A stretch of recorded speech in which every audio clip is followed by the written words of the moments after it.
Aktrisa loyihasining navbatdagi qahramoni haqida so'z borar ekan, uni hech ikkilanmay o'zbek san'atidagi birinchi ayol qiziqchi deyish mumkin. Xabaringiz bor, ungacha birorta ayol kishi yakka holda qiziqchilik qilmagan. Oldindagi daqiqalarda o'ziga yarasha qiyinchiliklar bilan ijodni boshlagan Mahfuza Sherboyeva haqida gaplashamiz. Darvoqe, qiziqchi, hazilkash qahramonimizning hayoti ham qiziqarli sarguzashtlarga to'la. Mana shunday voqealardan biri. Kuni kecha shunaqa bir kuldim, hayratlandim. Bozorga xuddi shu ko'ylakda kirib ketayotgandim. Endi o'sha Mirobod bozorimiz kirishimdan erkaklarni menga bo'lgan munosabatini ko'rib, rosa quvonib ketdim. Voy, bo'lar ekan-ku, mana deb bir-biriga hayratlanib, atlas ko'ylakda ko'rganim, kiyib yurganimni yoqtirishdi. Keyin bir odam ro'paramdan kelib qoldi-da, "Ye" dedi-da. Voy, yoqdi shekilli dedim mana. Ye, voy dedi-da. Keyin ha, ko'ylak yoqdi deb endi ichimda shu narsa o'tdi. Keyin atlas ko'ylaklarni qarang. Atlas ko'ylakning ichidagi qora burgaga qarang dedi-da.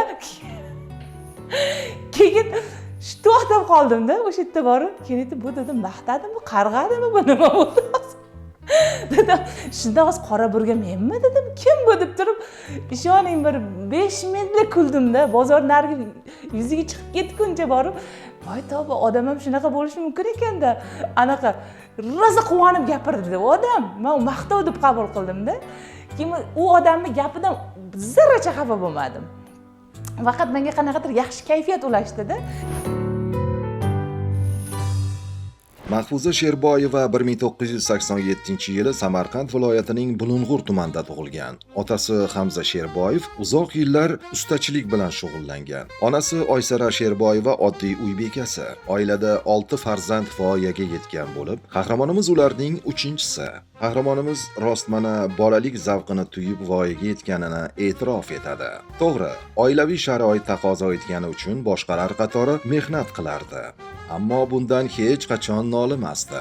Bugungi dadilligi, g'ayrati, so'zamonligi, topqirligi aslida uning o'sha beg'ubor damlarida shakllangan. Eng oldin mehnat qiladigan qizlardan bo'lgan qishlog'imizda ham. Keyin aytardimki, onamga 4 ta qiz bo'lganligimiz uchun menga unaqa mayda-chuyda ish bermang derdim. Bo'ladigan ish ayting derdimda. Keyin uyimizni hovlimizda kranimiz yo'q edi. Qo'shnining uyidan anaqa chelakda suv olib kelardim. Bo'yim kichkina bo'lsa ham 10 litrlik paqirlar, chelaklar ko'tarib suv olib kelib, suv yuzini yopib, krujkalarni ham o'sha krujkani ham to'ldirib suv qo'yib, keyin hech kimga suv bermasdim. Suv men olib keldim deb oshxona oldida mashinada o'tirardim-da. Mana shu xususiyatim bor. Keyin yonimizda o'sha qo'shnimiz bo'lardi, Sabrxol momo degan. O'shaning uylarini tozalab berardim, suv sepib berardim, qarashardim, ularni ham suvlarini aniq qilib berardim. Keyin qo'y boqardim. Tong sahardan qo'y boqardim. Keyin bizni 70 sotik qishloqda chekkasida uzumzorimiz bo'lardi. Shu qoyil qolganim rosa pishiq qiz bo'lgan ekanman-da. Uyimizga ham uzum olib bormasdim. Hattoki ana nechinchi qatorda nechinchi tup uzumni navi qanaqa va o'sha uzumda nechta shox uzum borligigacha sanalgan edi. Hech kimga bermasdim-da. Keyin ertalab borib, endi uzum pishgan payti qushlar ataka qiladi uzumzorga. O'sha payti chaylarning ustiga chiqib olib, quyosh chiqmasdan ikkita bakalashkani bir-biriga urib, ko'sh desam, qishloq chetida xolam turardi. Ertalab uyg'onib, "Ha, Xudo rahmat qilsin, kimdir o'tib qopti" derkanda har doim. Qo'shni qishloqni teparoqda baqiraman endi har kun. Uni bir kun bilib qoldi qo'shnilar.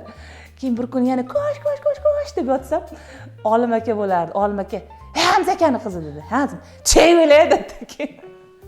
Har kuni biri o'lib qoldi deyapti qishloqda. "Palakat sen ekansan" dedi. Keyin ha dedim. Keyin birinchi nav uzum chiligi pishadi. Uzum bo'yichada. Bizni bog'imizda yo'q. Bizni uzumimiz tugashi bilan qo'shninikida bordi o'sha uzum. Uni qizarib pishib turgan ekan. Endi yegim keldi, bolalik qildimda. Yerga shunaqa yotdim, yer bag'irlab, kaltakasakday bo'lib, uzumga yetdim deganda ko'rib qoladi-da. "Ey, tirik bo'l!" Shunda turib, "Palakat ko'rib qoldi" deyman, yana qaytaman. Yana poylayman. Sal uzoqlashganda yana yotib olib hujum qilaman-da. Ola olmasdim, ko'rib qolardi. Bugun maza qilib kulinglar opalar. Mana ichinglarda yig'ilib qolgan g'am, alamlar bor-ku, o'shalar chiqib ketadi. Ha deb turinglar. Yo'q, chalmay turinglar. Hozir repetitsiya qilamiz. 1, 2, 3 degan hadi borasizlar. O'qituvchim aytardi, adabiyot o'qituvchim Ochila opa, sen san'atkor bo'lishing kerak, qiziqishing bor, dadangga ayt, Toshkentga olib borsin.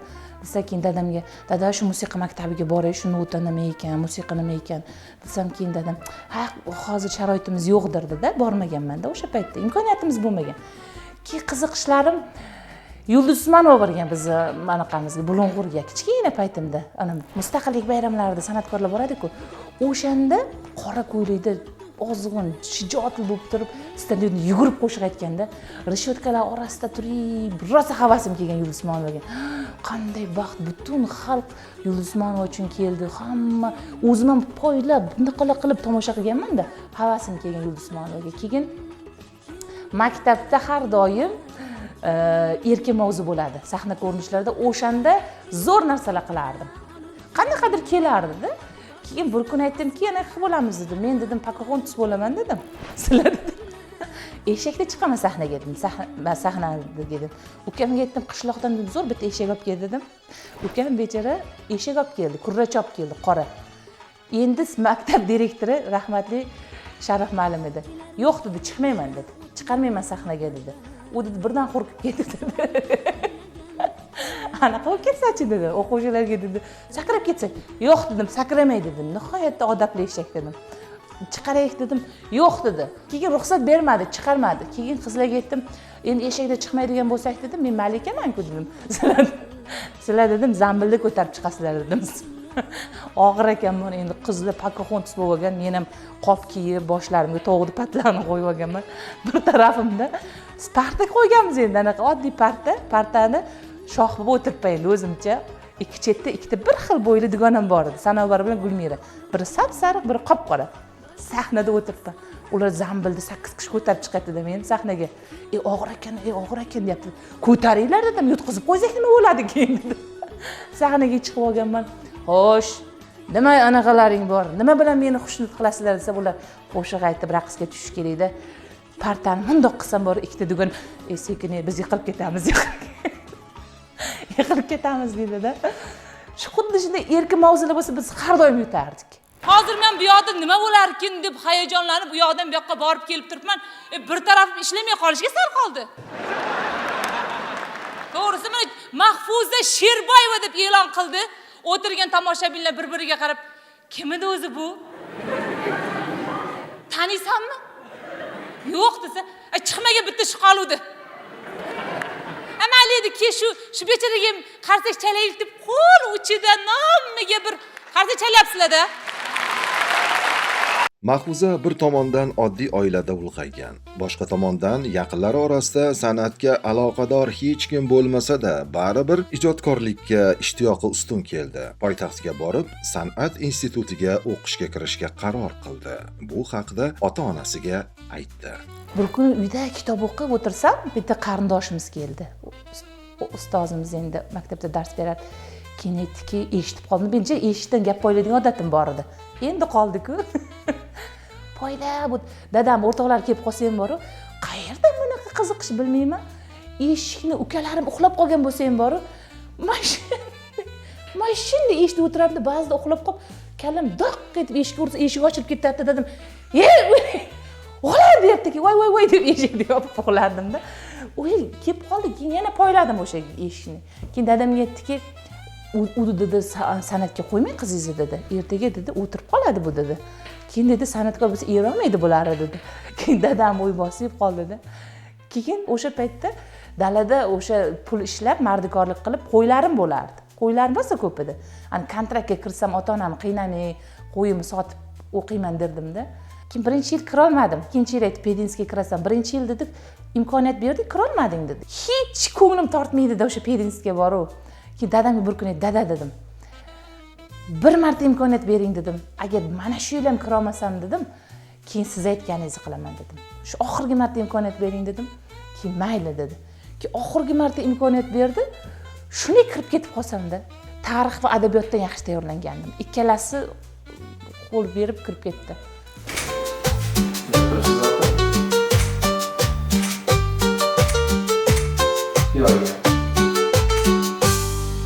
estrada aktyorligi bo'limiga budjet asosida o'qishga qabul qilingan qahramonimizning poytaxtdagi hayoti ham o'ziga xos boshlandi. Bir opa bor edi Oysara degan. Onam ismida.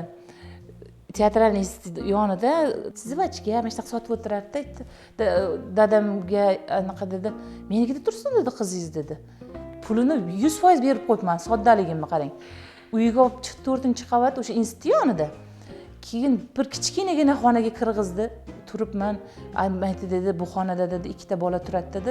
Bola ketgandan keyin dedi, "Sen o'sha xonaga kirasan" dedi. "Ha, mayli" dedim. Endi qishloqda erta turamiz-ku, erta turib olganman, balkondan qarayman. Sog'inaman-da qishlog'imni. Rosa afsuslandim. Bekor keldim deyman. Xullas u pulimni ham bermadi oxirida u ayol. 5 kundan keyin qarasam, uyi janjalliroq oila ekan. Demak, men chiqaman dedim. Keyin Samarqandlik xolalariga o'tdim o'sha mahallada bitta qiz aytdi. "Yur, o'sha yerda turibman" dedi. "O'sha zo'r ayol" dedi. O'sha tarafga o'tdim. Keyin o'sha yerda ham zo'r oila edi, zo'r oila edi. Ko'rsa rahmat aytaman, men non tuzini yeganman. Rosa yaxshi oila. O'sha yerda shu Samarqandlik bo'lgani uchun ko'nikishim oson bo'ldi shular oilasida. O'sha Samarqandcha sheva, Samarqandcha urf-odat, gapirishlar bilan keyin o'sha yerda ham bor-ku. Ana hozirgacha ham shu baribir qishloqdan kelganim bilinadi. Uyalib o'tirmayman. Qanday bo'lsa shunday. Qo'y boqardi. Qo'ylarni haydab ertadan o'sha mahallalarda boqib yurardim-da qo'ylarini. Ko'rganlar, "O" deb mashinadagilar qaradi, qo'ylarni to'ydirib, mana qo'ylarni to'ydirib qo'ydim deb boqib kirgizib, yerlarini ag'darishib, bemalol chiqib ketaverardim. Lekin hech qornim to'ymagan. Hech. Yo, rostdan hayron qolaman. Pulim bo'lgan. Dadam bitta qo'yimni sotib berganda bolam yeb anaqa qilib yur desa ham xuddi bir och qolib ketadiganday pullarimni asrab hech qornim to'ymadi. 4 yil o'qidim ham qornim to'ymadi. Lekin har doim pulim bo'lgan. Hozir ham aytaman, o'sha paytda san'at institutidagi eng zo'r ovqat talabalar uchun qovurma lag'mon bo'lgan. Qobil akaning qovurma lag'monlar. Zo'r qilardi. Orzu bo'lgan menga shu qovurma lag'monni yeyishda. Pulim bor, lekin qandaydir qiynalib qolaman degan tushuncha bo'lganda. Hamma dugonalarim Toshkentlik qovurma lag'monlar yeb o'tsa, meni qornim to'q deb ikkita kartoshka somsa yeyman. Hech ham to'ymaydi qoringa. Bir burchakda qolib ketadi. Keyin to'ydim deb qo'yaman. Qolib ketsa yegidek anaqam bor-da, ular ye desa yeb olaman shunaqa. Hech yeyolmadim. Ana. Mana. To'xtang. O'rtoqlar zo'r voqea bo'lib qoldi. To'xtang. Menga qarang. Ismingiz? Farangiz. Qo'lingiz yengilmi yo'qmi? Yengil albatta. Qo'lingizni oching. Pochim. Magistraturaga kirib ketdim bir kun. Kirib ketdimda qandaydir joriy bo'lib qoldi. Yangi qonunlar joriy bo'ladi, rektorlar mashsa. Kirgizmaydi-da anaqadan. Tekshirib kirgizamiz deydi. Magistrlar 12 dan keyin kirsa kiradi deydi.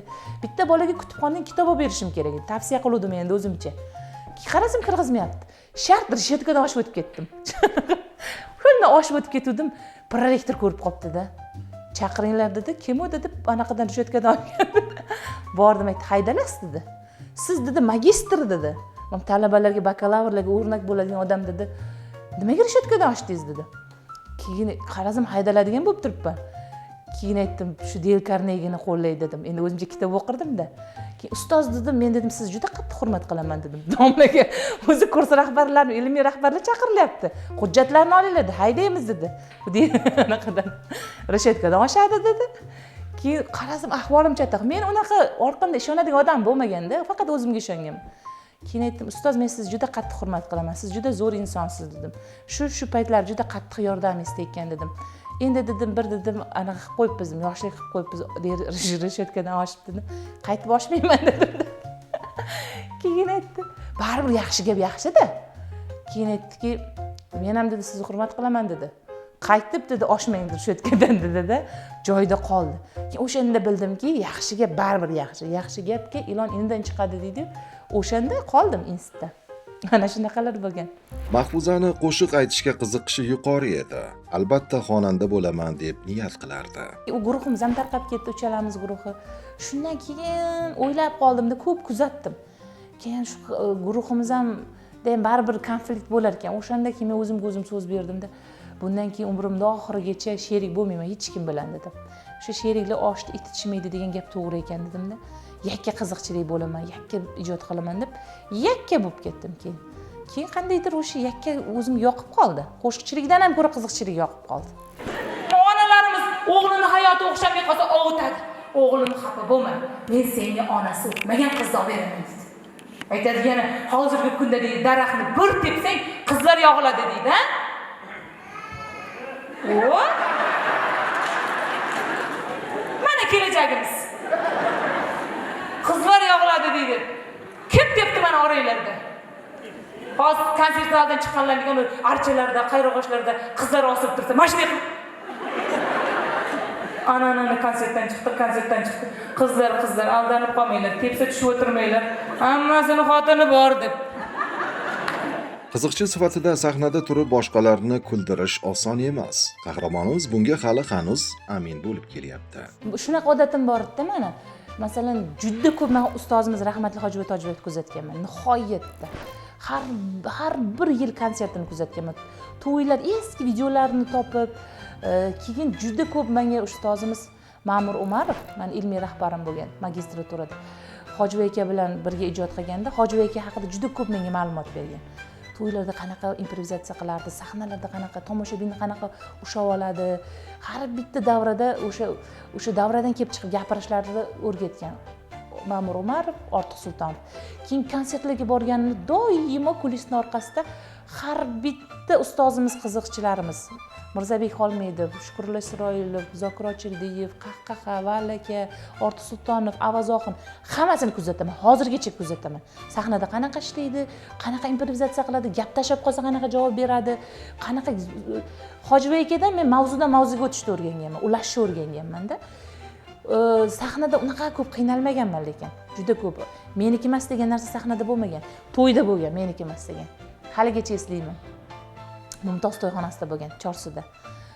Juda bir boylan to'yga borib qoldim.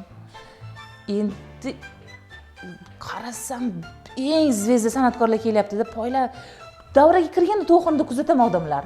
Kimga gap muloqot qilsa bo'ladi, qaysi joydan gapirsa odamlar ushlab oladi, o'rganaman-da, obyekt qidiraman. Mana degan san'atkorlar kelyapti, qaramaydi-da to'ydagilar bor, o'ynamayapti ham-da. Juda ham ziyoli odamlar ekanda. Oyog'im qaltirab, qo'llarim qaltirab, bularga nima deyman. Chiqib olib gapirdim. Endi u zvezdalarni bir tengi olmayapti, men endi vobshe bir tengi olmaydi u davrada. Haqiqatdan shu hodisa bo'ldi.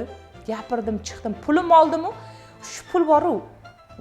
O'sha qilgan mehnatimga arzimaydi-da, u pulni olishim ham uyatda u davrada. O'sha yerda yo'l-yo'lakay ketayotganimda shu oy juda yorug' edi. Taksida o'tirib ketayotgan paytda o'sha yig'laganman o'sha yerda. Bu soha meniki emas-o. Men umuman kuldira olmadim-ku hozir bu yerda. Adashib kirdimmikan bu sohaga deb o'sha yerda yig'laganman. Shu puliga ham qaragim kelmaganda. Shu haligacha esimda o'sha davra. Yomon ta'sir qilgan. Keyin bitta ustoz qiziqchiga aytganman-da. Keyin shunaqa bo'ldi, yomon ahvolga tushib qoldim, kuldira olmadim deganimda aytgan. Kirdingizmi hisob degan. Biz qiziqchilarda ham shunaqa bo'ladi. Hamma davrada yeb ketavermaysiz. Yemadimi? Qo'shiq aytib chiqib keting degan. Keyin hozirgi kunda endi u bitta shu davrada bo'ldi, qolgan joyda eplayman. Shu qanaqadir bir yana ishla deganda anaqa bo'ldi-da.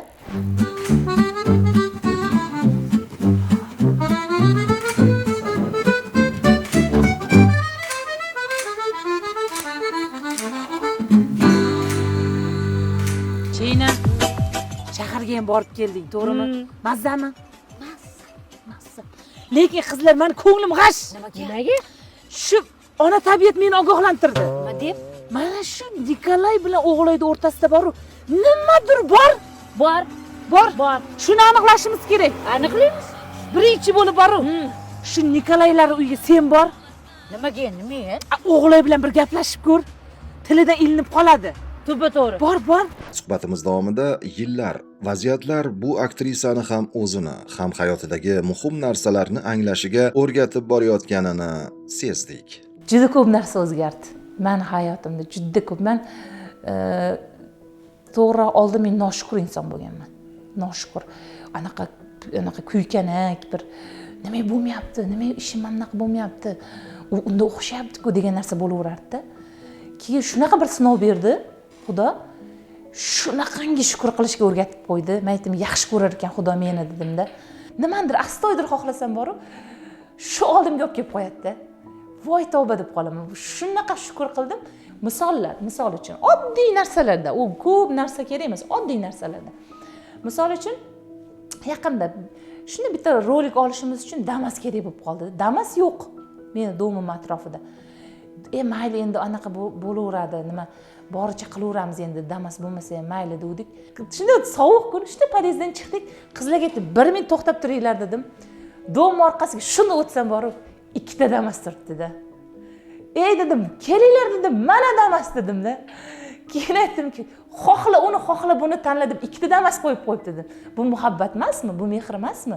U yo'q edi boya. Bir pasda tayyor bo'lib qoldi-da. Keyin yana bitta xursand bo'lganim, dugonamga aytdimki, bu yil dedim men nimagadir dedim, shu Yulduz Momon konsertiga tushkim kelyapti dedim. Bilmayman, har yil unaqa bo'lmas. Bu yil shunaqa bo'ldi. Negadir dedim, shu konsertiga borgim keldi dedim.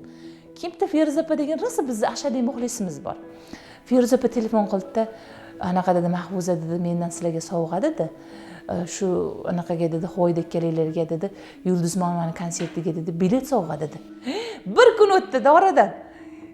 Dedim, shunchalik ham bo'ladimi dedim. Hali bir kun o'tgan yo'q-da. Keyin juda ko'p shukur qilishni boshladim. Tun bo'lishi bilan menda shunaqa narsa borki, men har tun aytaman. Rahmat shunchalik yaxshi ko'rganliging uchun, meni shunaqangi chiroyli, o'zim xohlagan, o'zim orzu qilgandek uyga olib kelib qo'yganing uchun. Shunaqangi chiroyli mashinalar mindirib qo'yganing uchun. Va bu meniki emas, seniki. Buni men masalan bir 60 yil ijarachidirman bu uyingda. 50 yil ijarachidirman. Keyin mendan keyin yana ijarachisi keladi. Bu uy egasi men emasman. Lekin rahmat shuni menga munosib ko'rganliging uchun deyman-da. Keyin juda shu qanchalik ko'p rahmat, shukur deb o'rganingiz sari o'sha hamma muxlislar tarafidan, odamlar tarafidan o'sha iliqlik kelaverar ekan sizga qarab turib. Ertalab uxlab yotsam, dugonam hovliqib kirib kelibdi. Dugonajon, biz katta tezlikda erga tegishimiz kerak. Hozir 8 ga 1 ekan deydi. 8 ga 1 nima ekan desam, bitta yigitga 8 ta qiz to'g'ri kelayotganimizda. Men aytdim, u bizga taalluqli emas dedim. U 70-80 yoshli onaxon, otaxonlarga taalluqli. Chunki ayollar erkaklarga nisbatan uzoq umr ko'radi. Shunga bitta cholga 8 ta kampir. Normalni.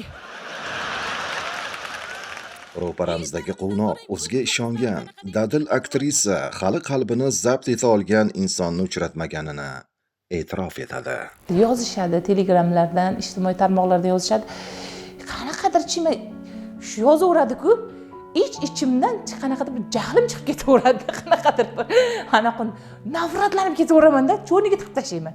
O'sha joyda imkoniyatdan bermayman, gaplashmayman-da. Bilmayman nimaga, menda shunaqa. Bu to'g'ridir, noto'g'ridir, men tushuncham shunaqa. Masalan, odam mehnat qilgan sari yana mehnat qilib erishadi-ku. Masalan, yana mehnat qiling, unaqa narsalar orzu qiladi, bunaqa narsalar orzu qiladiki, keyin bu qay darajada to'g'ri bilmayman, balki noto'g'ridir. Qishloqdan Toshkentga kelib mehnatim orqali erishdimmi? Men bilan turmush qurmoqchi bo'lgan inson erishgan natijalari mendan 2 barobar ko'p bo'lishi kerak. U ma'naviy, moddiy har taraflama kuchli bo'lishi kerak. Agar ayol kishi shunaqa tan olishimiz kerak. 100% 2 qo'limni ko'tarib tan olaman. Oilada erkak ko'p pul topishi kerak. Ayol kishi ko'p pul topdimi, ayolniki minnatli bo'ladi. Ayol juda chataq shaxs. To'g'risida ayol indamay turadi boshida, deydi, keyin aytadiki, men pul topyapman deyish boshlaydi. O'zim ko'rdim ham shundaylarida. Yo'q, bo'lmaydi. Erkak kuchli bo'lsin. Erkakka bersin deydi-ku. Lekin masalan eng qo'rqadigan narsam, juda qo'rqaman shu qariganda yolg'iz qolib ketishdan. Juda qo'rqaman men. O'shaning uchun o'zim bilan o'zim kelisha olmaydigan jihatlarim borda. Masalan aytamanki, o'zim shu yo'lni tanlayapman deyman ba'zida, lekin o'shanga ham ko'nmaydigan joylarim bo'lib qoldi. Yo'q, bunaqa bo'lish kerak deb tushunmay qolaman-da. Ichimda ikkita odam yashaydi, ikkalasi jang qiladi doimoda. Keyin ba'zida yo'q, yaxshi deyman. Odamni tun majbur qiladi isyon qilishga. Tunda bo'ladi hamma narsada. Kunduziga chalg'ib ketaverasiz, tunda boshlanib qoladi-da. Lekin meni asosiy maqsadim chiroyli yashash. Yaxshi yashab, o'zimdan yaxshi nom qoldirish. lekin Allohdan so'raymanki, Alloh sen bilguvchisan, sen meni o'zim nima xohlayotganimni bilmayapman, masalan bilmayapman, lekin sen bilasan men nimaga qodirligimni va nimaga loyiqligimni. Menga chiroyli taqdir bergin va men har doim yaxshi insonlar atrofimda bo'lsin, yaxshi yomonlardan uzoqlashtir, o'zimga o'xshagan insonlar olib kelgin deymanda. Allohdan men shuni so'rayman. Aslida Xudoyim shunaqa chiroyli baxt bersin, shu onalik baxtini bersin, ona bo'laylik va chiroyli farzandlar tarbiyalab beraylik xalqimizga.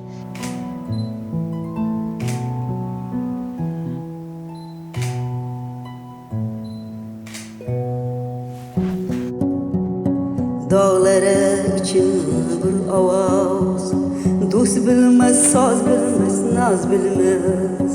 Kumush rang yig'lari, tonglari, bor bilmez, zor bilmez, zog' bilmez. Kumush rang yig'lari, tonglari, bor bilmez, zor bilmez, zog' bilmez. Nedir bu o'tmishim, kechmishim? Yot bilmez, yor bilmez, xor bilmez. Xudodan qarzim bor o'lmishim. Jon bilmez, dard bilmez tig'lari. Xudodan qarzim bor o'lmishim. Jon bilmez, dard bilmez tig'lari. U yashil umrima qamalgan, ul baxmal gullarmu yig'lari. U yashil umrima qamalgan, ul baxmal gullarmu yig'lari.